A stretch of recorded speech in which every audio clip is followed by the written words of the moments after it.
Holidays-nale, adu namma GT Holidays da. GT Holidays, South India's #1 travel brand.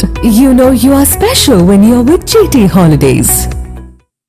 தமிழக முதல்வரை அவதூறாக பேசிய தவேக தலைவர் விஜய் மற்றும் தொண்டரை தூக்கி வீசிய அவரது பவுன்சர்கள் மீது நடவடிக்கை எடுக்க கோரி திருத்துறைப்பூண்டி காவல் நிலையத்தில் வழக்கறிஞர் ஒருவர் புகார் அளித்துள்ளார்.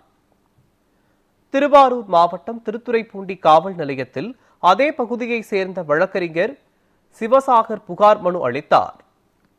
அதில் மதுரை பாரப்பத்தியில் நடந்த தவேக மாநாட்டில் பேசிய விஜய் முதலமைச்சரை விமர்சித்து அவதூறாகவும் கேலி செய்யும் விதமாகவும் பேசியதாக குறிப்பிட்டுள்ளார். மாநாட்டில் விஜய் அருகே நெருங்கி வந்த அவரது தொண்டரை விஜயின் பாதுகாவலர்கள் தூக்கி வீசியது மனிதநேயமற்ற செயலாகும் என தெரிவித்துள்ளார். விஜய் மற்றும் விஜயின் பவுன்சர்கள் மீது வழக்கு பதிவு செய்து நடவடிக்கை எடுக்க வேண்டும் என மனுவில் வலியுறுத்தப்பட்டுள்ளது.